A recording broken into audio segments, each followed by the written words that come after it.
So there is one particular thing that most salespeople lack that has nothing to do with practicing cold calling and practicing value messaging in their emails, but it does do one particular thing that allows you to make those cold calls and make those emails highly more effective. So if you stick around in this video, I'll share what that exact tip is and how you can sell more as a B2B sales professional, or really anybody who's in sales looking to earn more commission and become a top 1%er. Now, if you could do me a favor, if you could please hit the subscribe button as well as the thumbs up, that'll help out the channel and allow me to make more videos like this one if you do like them.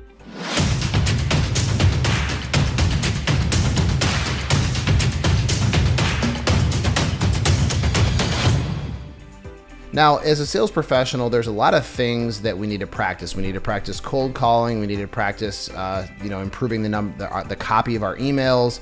We need to practice just so many things. Our confidence, our tonality, objection handling. And the fact of the matter is while all those things are critically important and really most people are doing those wrong, the thing is that when you do get into customer scenarios, there's a lot that can be learned. And so we're going to talk about that in today's video. And what does that mean? Well, even if you're the absolute worst salesperson in the world, you will reach some people on the phone or by email. And in today's day and age, I've seen like D and F students in terms of salespeople still book plenty of meetings with prospects. And while they don't sell anything, there is something that they get out of those meetings and those phone calls. Unfortunately, they're not knowing how to utilize the information. And so if you know me, my name is Eric Fisher. I'm a best-selling author of The Intelligence Factor, which is the #1 book for B2B sales professionals, learning how to prospect more efficiently. I've sold over $120 million. I have nothing to sell you on this video. Yes, I have paid programs and I have a VIP program for salespeople that want to increase their income from $50K to $250K per year, but that's not the point of this video. The point of this video is what's the one thing you're not doing that's preventing you from reaching the income you desire as a sales professional? And what that thing is really has to do more with the conversations you're having. And so if you think about how we learn as human beings, humans learn from experiences. So the more you try things, the more you learn how things work, right? And so let's just say, take something as simple as learning how to use a chainsaw. I picked that because for a long time, my father always was the one that did the chainsawing at the house I grew up at. And I never got to use it because it was dangerous. And one of my friend's dads cut his leg off almost. And so I never got the chance to use a chainsaw. And so when I became an adult and I actually needed to learn to use one, I was very scared and I really didn't know what to do. But then I started using a chainsaw and cutting down trees and getting better and better at it. And I just got more comfortable. And what I learned was certain things not to do based on feedback from the chainsaw. So if there was too much pressure when you were cutting down a tree, I would know that, hey, I need to relieve the pressure off of the blade so that I could continue sawing through the tree. Just things like that you learn from experience. And so how does this apply to sales? Because that's a really weird example. Well, every single conversation we get into as a salesperson with a prospect or a customer is a learning experience. And when you have problem awareness as a salesperson, that's how you build ultimate credibility and trust and authority in your industry. But how do you get problem awareness? How do you know what does that even mean? Well, problem awareness means you have very strong familiarity with the problems and challenges of your prospects and future customers you want to do business with. And when you understand those problems, you can therefore ask better questions and engage in better dialogue and conversation with anyone that you speak to on the phone, right? It makes is crystal clear why that would be effective. And so the thing is how you do this in a non-salesy way is you get into more conversations with prospects and customers and ask them questions in a way that is not tied to an outcome. So if I'm calling a prospect and I say, hey, I know that a lot of the companies we work with are typically working with other vendors. How did you end up working with a company that you're currently working with today? And that would be obviously a scenario if I knew they already had a vendor. But I might also ask a brand new prospect, hey, a lot of companies we work with already have vendors they work with. Do you have a current vendor for this service or this problem? And they might say, yes, I do. I've already got somebody I work with. Hey, great. How did you end up deciding to work with that company? I'm just curious. I understand you're engaged with them now. But suppose that there's some things that could go a little bit better. Would you be open to having a discussion with me? And they might say yes, they might say no.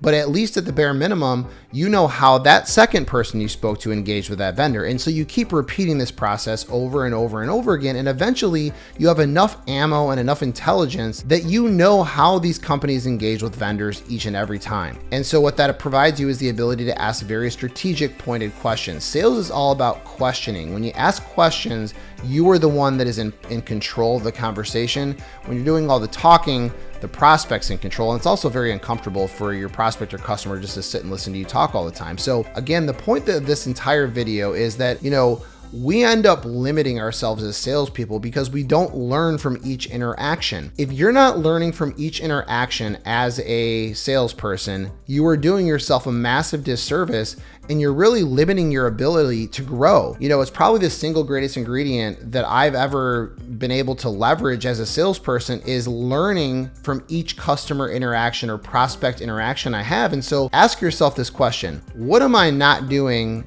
in my current interactions with prospects and customers? Am I taking those moments when I'm on the phone with a prospect or a customer and saying, okay, what can I learn from this opportunity? Even though I know I'm not going to make a sale today, even though they might not take my meeting, can I turn this into a learning moment? And if you're not learning, you need to change that, because it's really how you build compound interest, right?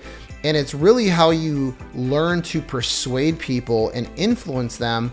And that's because you understand not only the right questions to ask, but you understand where they're coming from, right? Think about the last time you made a major purchase in your personal life, whether it was life insurance or maybe it was a car or maybe it was a house.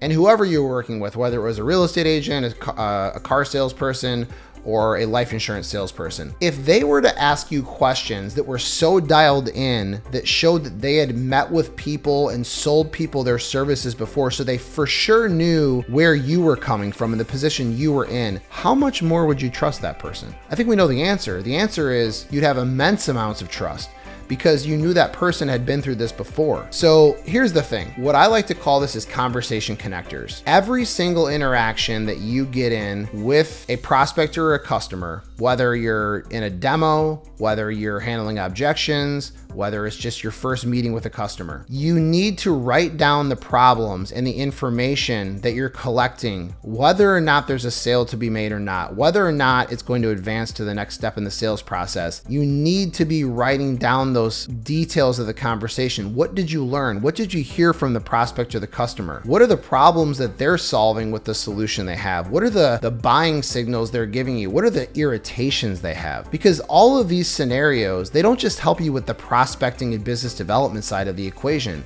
They help you when you get into negotiations. They help you when you deal with procurement. They help you deal with every part of the sales process, which is why asking questions is so powerful, because it's not about just asking questions in the moment with that prospect, because you might not make a sale. They're always teaching you something if you're open to listening, because the conversation you're having today, you can apply that same talk track. Even when you don't know enough about your industry early on as a junior salesperson, you can take that information and connect it to the next conversation you have, which will make you more of an authority, more of someone that your prospect trusts, and that first meeting you have with them or that first conversation you have. And so I couldn't stress this enough. Learning from each interaction with a prospect or customer is the single greatest gift you'll ever get. And it's probably a superpower you didn't know you have as a salesperson that will dramatically increase your success, increase your income. And that is the point of today's video. Make sure you're learning in every interaction. Write down those topics, write down the problems, write down what they like about their current vendor, because chances are there's someone else that's going through that same exact problem or enjoys or likes those same exact things about those vendors.